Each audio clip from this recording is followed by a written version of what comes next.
Tattoos were used by tribal men and women across the world, whether it was the Maoris of New Zealand or the Aptanins of Arunachal Pradesh to mark out identity and territory. On his Orkut profile, Michi Laling, a 20-year-old Delhi University student, describes himself as a free soul with strategically placed tattoos and body piercing. Ink, in effect, runs in Michi's blood back in his village in Arunachal Pradesh, Zero Valley. His 80-year-old grandmother also wears a tattoo, though for entirely different reasons.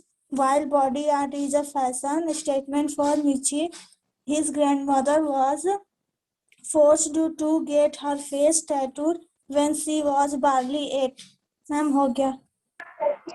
Okay, tattoos tribal heritage. Tattoo जिसे हम बोधना कहते हैं, ये हमारा एक जनजातीय विरासत है ना. ट्राइबल मीन्स होता है जनजाति. ठीक, तो centuries before rock star and celebrity tattoos were used by tribal men and women across the world, whether it was the Maoris of New Zealand or the Aptanis of Arunachal Pradesh, to mark out identity and territory. Centuries means होता है शताब्दियों से, celebrities means होते हैं लोकप्रिय, और territory means होता है दैशिक राष्ट्र संबंधी. ठीक है, तो शताब्दियों पहले जो रॉक स्टार और सेलिब्रिटीज होते थे, वो टैटूज को दुनिया भर में जनजाति पुरुषों तथा महिलाओं द्वारा, चाहे वह न्यूजीलैंड का माओरीज हो या फिर अरुणाचल प्रदेश का अपतानिस, हर व्यक्ति अपने राष्ट्र को अलग पहचान दिलाने के लिए यूज करता था. ठीक है, मतलब अपने राष्ट्र की पहचान के लिए ये जो लोग होते थे वो टैटूज करवाते थे. On his Orkut profile, Michi Laling, a 20-year-old Delhi University student, described himself as a free soul with strategically placed tattoos and body piercing.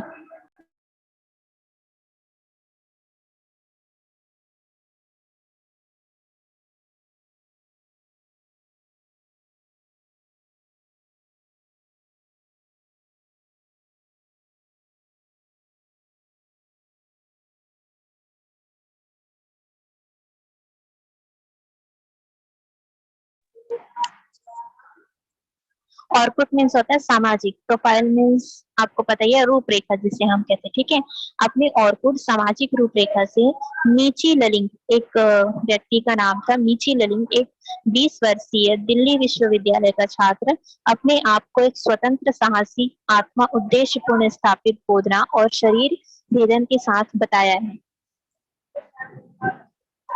Back in his village in Arunachal Pradesh, Zero Valley, his 80-year-old grandmother, his 80-year-old grandmother also wears a tattoo, though for entirely different reasons. While body art is a fashion statement for Michi, his grandmother was forced to get her face tattoo when she was barely 8.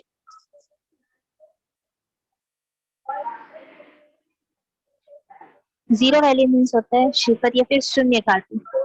तो entirely means होता है पूर्ण रूप से, बारली means होता है मुश्किल से.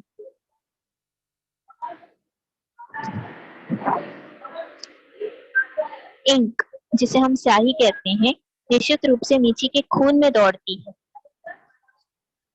अरुणाचल प्रदेश में उसके गांव सिफर घाटियों में पीछे चलकर देखिए, उसकी 80 साल की दादी माँ भी गोदना गुदवाई हुई है.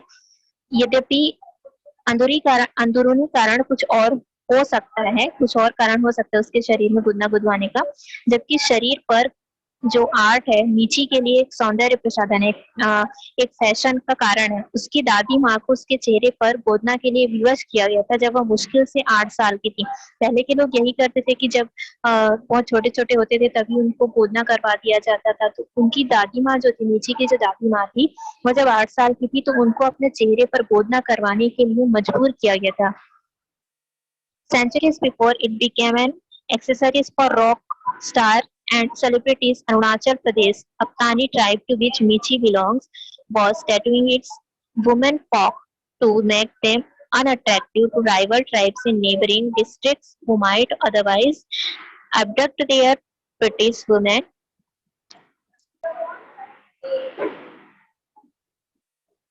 राइवल मीन्स होता है प्रतिस्पर्धी, एब्डक्ट मीन्स होता है किडनैप करना, और प्रिटिएस्ट मीन्स होता है सुंदर। ठीक है, तो शताब्दियों पहले जो रॉकस्टार और लोकप्रियता के लिए सहायक साधन बन गया था ये जो टैटू था, अरुणाचल प्रदेश की अपतानी जाति जहां से की मीची है, वे अपने महिला समूहों को पड़ोसी जिलों में शत्रु जाति से बचाने को गोदना गुदवाया करते थे। जो ऐसा न करने पर उनकी सुंदर महिलाओं को बहलाकर अपहरण कर लेते थे। वो गोदना क्यों करवाते थे चेहरे पर? ताकि वो खराब दिखे, क्योंकि जो शत्रु जाति के जो लोग होते थे वो जो गोदना नहीं गुदवाए हुए रहते थे उन महिलाओं का अपहरण कर लेते, जिसकी वजह से महिलाओं को गोदना गुदवाने के लिए कहा जाता था। Today's quite essential fashion statement. A tattoo was a way to protect the identity of various tribes, revealing a rich and airy intersection of primitive art and violence. Eerie means होता है विचित्र या अलग, इंटरसेक्शन मीन्स होता है mail या संयोग, primitive means होता है प्राचीन, और वायलेंस मीन्स होता है अपराध। तो आज की जो सारगर्भित सौंदर्य कथन गोदना विभिन्न जनजातियों की पहचान की रक्षा का एक मार्ग था, एक धनी और अलग प्राचीन कला का मेल तथा अपराध हिंसा को अनावरित करता था। मतलब ये फैशन तो था ही, टैटू जो था वो फैशन के काम आता ही था, उसके अलावा जनजातियों की पहचान के लिए और उनकी रक्षा करने के लिए भी टैटू एक रास्ता था, और एक धनी और अलग प्राचीन कला का मेल जोल भी था जो टैटू था। ठीक है, ओके, आगे देखते हैं। अन्नू महिलांग रीड करो।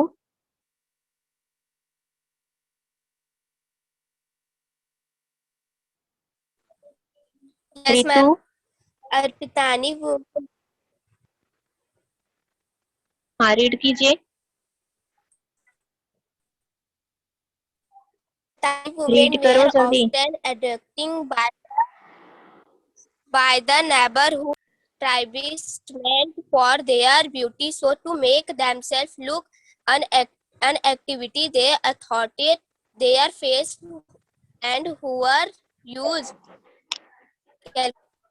circular nose rings, sings, escape, balloon, and anthropologist who has studied on the type of Arunachal Pradesh for more than 30 years thought not many women born in the light.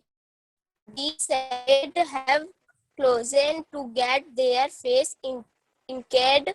The inhuman practice was banned on the government in the 70s. Ilred Apatani women can still be seen with a thick blue line running from their forehead to the tips of the nose and 6 smaller lines on their lower chin. Ma'am, completed. Okay.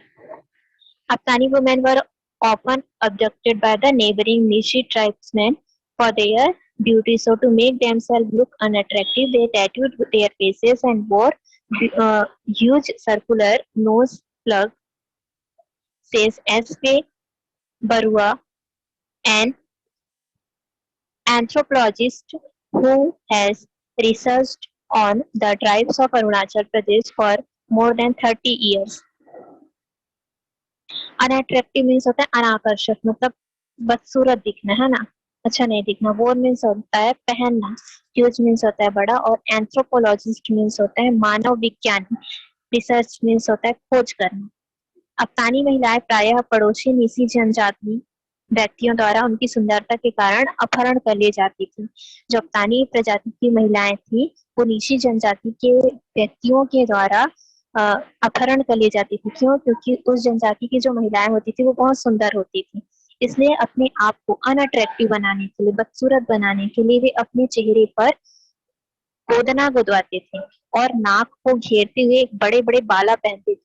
ऐसा कहना है S के बरुआ का, जो कि एक मानव विज्ञानी है जो 30 सालों से भी अधिक समय से अरुणाचल प्रदेश की जनजातियों पर रिसर्च कर रहे हैं।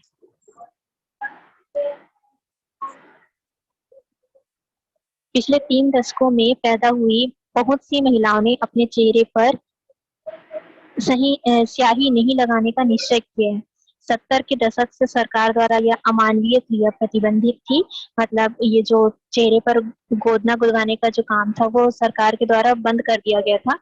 और जो बुजुर्ग अफगानी महिलाओं को आज भी उनके माथे से नाक के शिखर तक गहरी नीली रेखाएं तथा 6 छोटी छोटी रेखाएं उनकी निचली ठोड़ी पर दौड़ते हुए देख सकते हैं। जो पुराने जमाने की महिलाएं थी, जो बचपन में जिनका गोदना करवा दिया जाता था, उनके चेहरे पर आज भी आपको माथे से लेकर नाक के शिखर तक गहरी नीली रेखा और छोटी छोटी 6 रेखाएं उनके निचले जो ठोड़ी होता है उनके नीचे, वहां आप देख सकते हैं।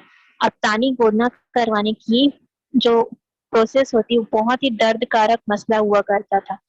आज की उपयोग की जाने वाली गोदना मशीन तथा स्याही की तरह नहीं, अफगानी त्वचा को भेदने के लिए कांटों का प्रयोग किया करते थे तथा गहरा नीला रंग लाने के लिए जानवरों की चर्बी के साथ कज्जल मिलाते और घावों को संक्रमित किया जाता था ताकि गोदना बड़ा और स्पष्ट बने। इस तरह से बहुत ज्यादा दर्दनाक होता था पहले के जमाने में जो गोदना करवाते थे। ठीक है, आज तो मशीन हो गया है जिसकी वजह से उतना दर्दनाक नहीं रहता है, लेकिन पहले बहुत ज्यादा दर्दनाक होता था ये जो गोदना का प्रोसेस होता था। ठीक है, नेक्स्ट पैरा, रफ्तानी are not the, Ritu read करो। Okay, ma'am. The Patnis are not the only tattoo tribe in northern यहाँ से एक second, the Afghani tattooing procedure. Okay, ma'am.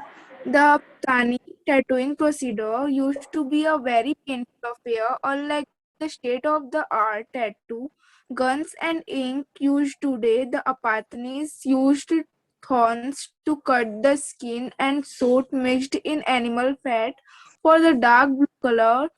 The wounds were allowed to get infected so that the tattoos became larger and clearer. आगे read करो। Okay, ma'am.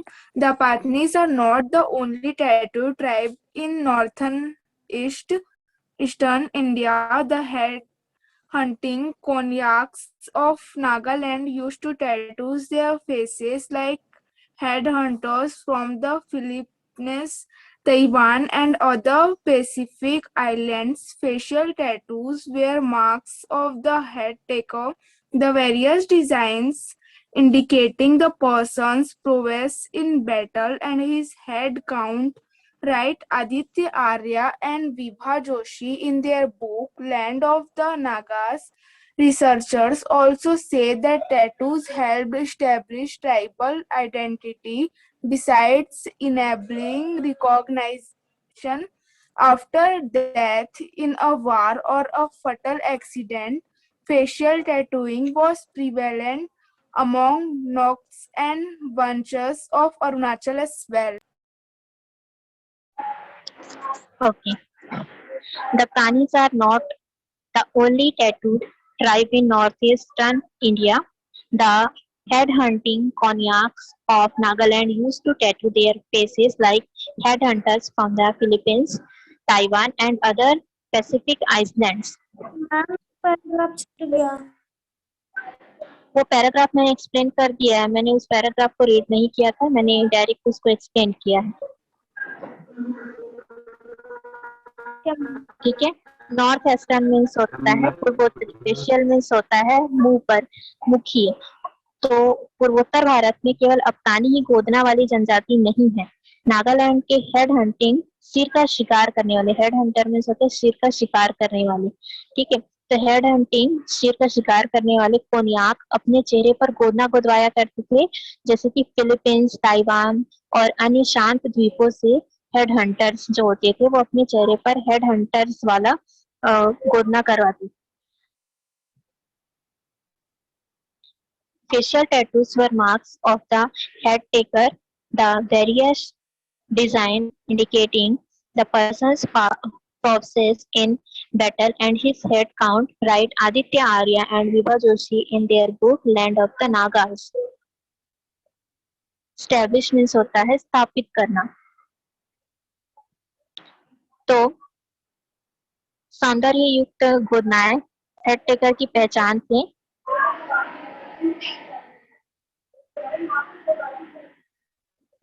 रूप, युद्ध, संघर्ष और उनके हेड काउंट में मतलब सिर के गिनने में लोगों की कला को प्रदर्शित करती थी. नागाओं की धरती अपनी किताब में आदित्य आर्या और विभा जोशी ने लिखा है. Researchers also say that tattoos help establish tribal identity. Beside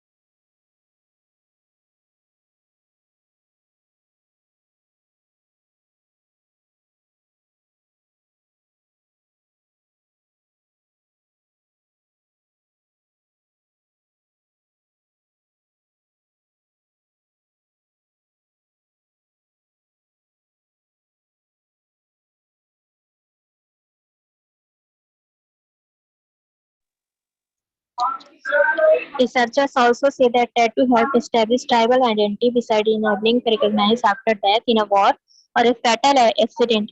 Facial tattooing was prevalent among Noctis and Wanchos of Arunachal as well. Recognize means होता है पहचान, prevalent means होता है प्रचलित. तो शोधकर्ताओं ने भी कहा है कि गोदनाएं युद्ध में मृत्यु या फिर गंभीर दुर्घटना के पश्चात योग्यता की पहचान के लिए बनवाया जाता था. उसके अलावा जो जनजाति होते थे वो जनजातियों के पहचान में भी मददगार थी. चेहरे पर गोदनाएं अरुणाचल में भी नॉक्टेस और वक्कोस के बीच प्रचलित था. ये नॉक्टेस और वक्कोस भी एक प्रजाति है. ठीक, देखिए यहाँ पर बॉक्स में दिया हुआ है हेड हंटिंग ट्राइब्स, मतलब सिर का शिकार करने वाले जनजाति. Konyak tribes are recognized among the Nagas by their tattoos which they have all over their face and hands.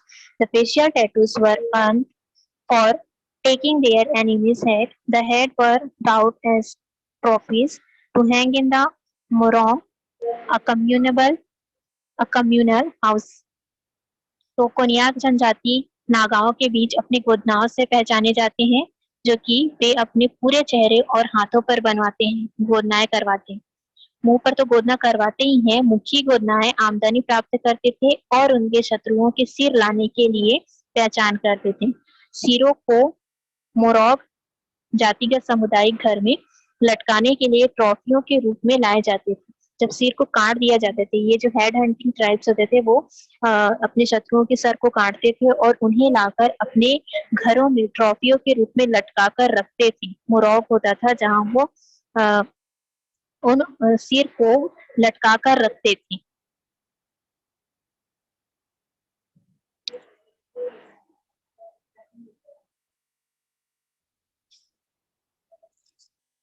Next para Raunak Sharma read कीजिए.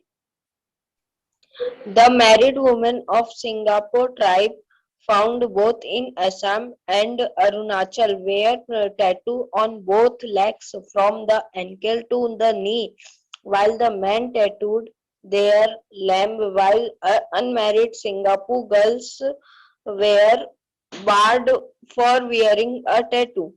With the modernization of urbanization of the Northeast India over the decides, the tattoo culture has shifted significantly. The traditional partners may have been replaced the modern motifs, but the meaning behind the pain, including practice, hasn't changed much. Just like today, city-bred youth Nagas regarded tattoo as a sign of strength, courage, and virility because of pain associated with it. Ma'am, complete. Okay.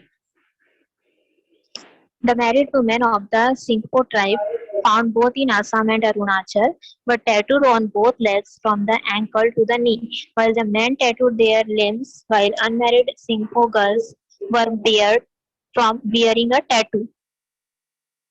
Ankle means होता है टखना और नी means होता है घुटना, ठीक है। Limb means होता है अंग, और असम और अरुणाचल प्रदेश दोनों में पाए जाने वाली सिंघपो जनजाति की विवाहित महिलाएं दोनों पैरों पर टखनों से लेकर घुटनों तक गोदना खुदवाते थे, जबकि जो पुरुष होते थे वो अपने अंगों पर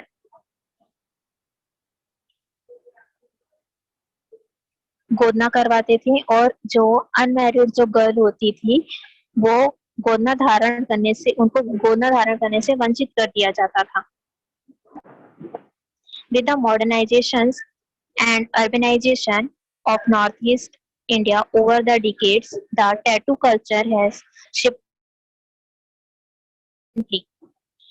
आधुनिकरण और शहरीकरण के साथ पूर्वोत्तर भारत में से भी अधिक समय से गोदना संस्कृति महत्वपूर्ण ढंग से प्रतिस्थापित किया जा चुका है। The traditional patterns may have been replaced by modern motifs, but the meaning behind the pain-inducing practice hasn't changed much. Just like today's city-bred youth, Nagas regarded tattoos as a sign of strength, courage, and virility because of the pain associated with. पारंपरिक तरीकों से आधुनिक रूपों में बदला जा चुका है, लेकिन इसके पीछे दर्द देने वाले तरीकों में ज्यादा चेंज नहीं आया है। ठीक उसी तरह से जैसे आज के शहरी युवा बच्चे नागा लोग गोदना को एक शक्ति, साहस और पौरुषत्व की पहचान मानते थे, क्योंकि इसके साथ दर्द जुड़ा हुआ था। ठीक है, जो गोदना करवाते थे वो लोग अपने आप को क्या समझते थे? शक्तिशाली, साहस और पौरुषत्व की पहचान मानते थे, क्योंकि ये कैसा था? दर्द से जुड़ा हुआ था। जो दर्द सहन कर लेता था वो अपने आप को बहुत शक्तिशाली समझता था। Indian tribes are not the only ones that tattooed themselves. The Ainu of Japan traditionally wore facial tattoos. Today, one can find barbers of Tamga, North Africa, Maoris of New Zealand, Arabic people in East Turkey, and the Atyal of Taiwan with facial tattoos. The practice was widespread among Polynesian peoples and among tribes in the Philippines, Borneo, Samoa, and Cambodia. Despite some tattoos surrounding tattooing, the art continues to be popular in many parts of the world. भारतीय जनजाति केवल एकमात्र नहीं है जो कि अपने आप में गोदना बनवाते थे, बल्कि जापान के एनु एनु जाति के लोग पारंपरिक रूप से मुखी गोदना धारण करते थे, मतलब मुंह पे गोदना करवाते थे। आज हम तमाजदा, जो कि उत्तरी अफ्रीका में है, के बर्बर जाति के लोग, न्यूजीलैंड के माओरी जनजाति के लोग, पूर्वी तुर्की में अरेबिक लोग और ताइवान के अटियाल को मुंह पे गोदना के साथ देखा जा सकता है। यह जो व्यवहार था पॉलिनेशियन लोगों के साथ तथा फिलीपींस, बोर्नियो, समोआ और कंबोडिया जनजातियों के बीच में भी तेजी से फैल रहा है। कुछ घरेलू हुए गोदनाओं पर प्रतिबंध के बावजूद यह कला दुनिया के अनेक हिस्सों में लगातार लोकप्रिय हो रहा है। मतलब आज के टाइम पर टैटू को क्या समझ लिया गया है? फैशन समझ लिया गया, और देश के हर कोने में टैटू को करवाया जाता है। ठीक है, क्लियर है यहाँ तक? सभी को समझ आया? यस। ओके, मैं इस चैप्टर का वर्ड मीनिंग सेंड कर रही हूँ, आप लोग नोट कर लेंगे। Okay ma'am. मैम